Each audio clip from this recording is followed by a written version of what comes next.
नमस्कार। Learn Japanese अन्तर्गत Japanese ल्याङ्ग्वेजको अर्को नयाँ क्लासमा यहाँहरूलाई हार्दिक स्वागत गर्दछु। म श्याम सिग्देल। पछिल्लो क्लासमा हामीहरूले जापानिज भाषाको हिरागाना लेख्न सिकिसकेका छौं।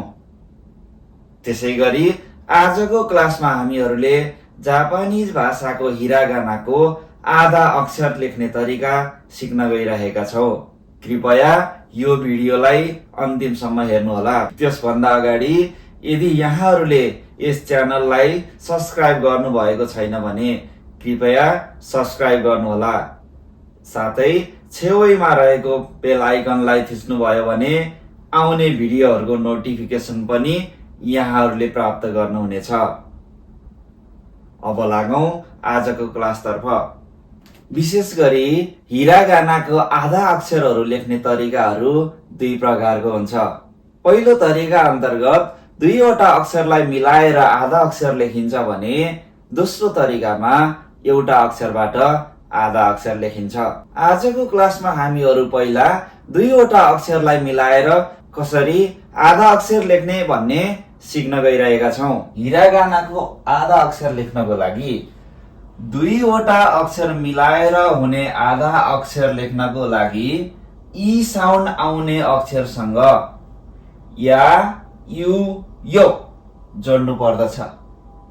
यसरी जोड्दा ई साउन्ड आउने अक्षर ठुलो अक्षरमा लेखिन्छ, यानी कि ठुलो लेखिन्छ भने या, यु, यो सानो अक्षरमा लेखिन्छ। कुन कुन अक्षरहरू ई साउन्ड आउने अक्षर होलान् भनेर यहाँहरूले सोचिसक्नु भएको छ भने पक्कै पनि ईको लाइनमा जुन अक्षरहरू पर्दछन् कि, सी, ची, नी विस्तृत रूपमा म लेख्न गइरहेको छु। यसरी दुईवटा अक्षरहरू मिलाएर आधा अक्षर बनाउनको लागि ईको लाइनमा पर्ने अक्षरहरू कि, सी, ची, नी, ई, मी, री, गी, जी, बी, पी यिनीहरूसँग या, यु, यो मिलायो भने आधा अक्षर बन्दछन्। त्यसरी लेख्दाखेरि ईको लाइनमा पर्ने अक्षरहरू ठुलो लेखिन्छ भने या, यु, यो त्यसको अगाडिपट्टि सानो अक्षरमा लेख्ने गरिन्छ। अब प्रत्येक ई साउन्ड आउनेलाई या, यु, यो लगाएर हामीहरूले आधा अक्षर लेख्ने कोसिस गर्दछौं। कृपया तपाईहरूले पनि कपी र पेन्सिल लिएर सँगै प्र्याक्टिस गर्नुहोला। ई साउन्ड आउने अक्षर र या, यु, योलाई जोडेर हेर्नुस् त मैले अहिले यहाँ ई साउन्डबाट आउने अक्षरहरूमा या, यु, यो लगाएर आधा अक्षर लेखिसकेको छु। हिरागानामा हामीले पढेका ई साउन्ड आउने अक्षरहरू र मा तेन प्लस मारु लाग्ने अक्षरहरू पनि मैले एकैसाथ लेखेको छु, यहाँहरू बुझ्नको लागि सजिलो होस् भन्ने उद्देश्यले। अब किमा या लगाउँदा के हुँदो रहेछ?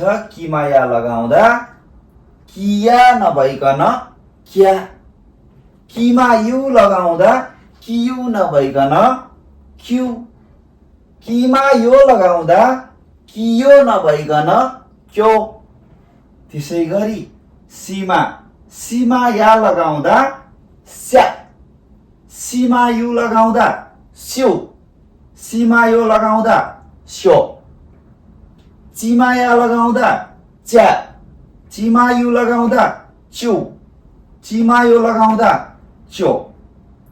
नीमा या लगाउँदा न्या, नीमा यु लगाउँदा न्यु, नीमा यो लगाउँदा न्यो। हिमाया लगाउँदा या, हिमायु लगाउँदा ह्यु, हिमायो लगाउँदा ह्यो। मिमाया लगाउँदा म्या, मिमायु लगाउँदा म्यु, मिमायो लगाउँदा म्यो। रिमाया लगाउँदा र्या, रिमायु लगाउँदा र्यु, रिमायो लगाउँदा र्यो।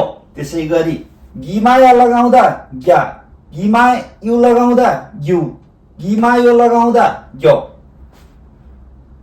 जिमाया लगाउँदा ज्या, जिमायु लगाउँदा ज्यू, जिमायो लगाउँदा ज्यो। बिमाया लगाउँदा ब्या, बिमायु लगाउँदा ब्यू, बिमायो लगाउँदा ब्यो। त्यसै गरी पी, पीमा या लगाउँदा प्या, पीमा यो लगाउँदा प्यु, पीमा यो लगाउँदा प्यो। अब यति लेखिसके पछाडि यहाँहरूले मजाले बुझ्नु भएको छ भन्ने मैले विश्वास गरेको छु। कृपया घरमा पनि आफैले कल्पना गरेर आधा अक्षरहरू लेख्ने कोसिस गर्नुहोला। अब हामीहरू सिक्न गइरहेका छौँ एउटै अक्षरबाट आधा अक्षर कसरी बनाउने भन्ने कुराहरू। चु त यहाँहरूलाई थाहा छँदैछ, हामीले सिकिसक्यौँ।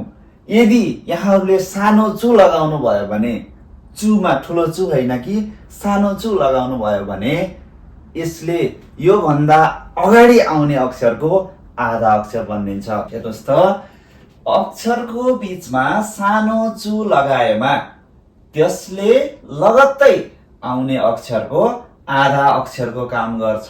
भनाइको मतलब यदि कुनै शब्दको बिचमा अक्षरहरूको बिचमा सानो चु लगाइयो भने, ठुलो चु होइन है, फेरि ठुलो चु भनेको छैन, सानो चु लगाइयो भने त्यसभन्दा लगत्तै त्यसभन्दा अगाडि आउने अक्षरको आधा अक्षरको रूपमा काम गर्छ।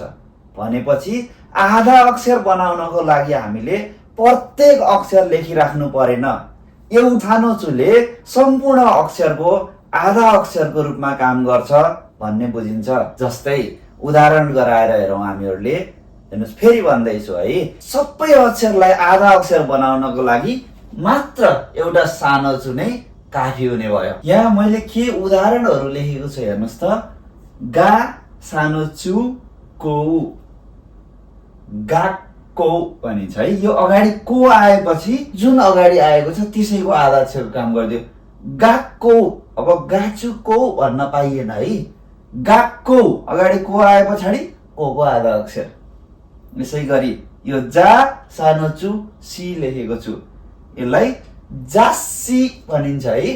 जासी भनेको म्यागाजिन हो। मैले अहिले अर्थ पनि लेख्ने छु। जासी भनेको म्यागाजिन। जा अनि सानो चु सी आयो, यता सी आए पछाडि यसको आधा अक्षर भइदियो सानो चु। हेर्नुहोस् त, माथि को आउँदा को आधा अक्षर क, सी आएपछि सी को आधा अक्षर जास।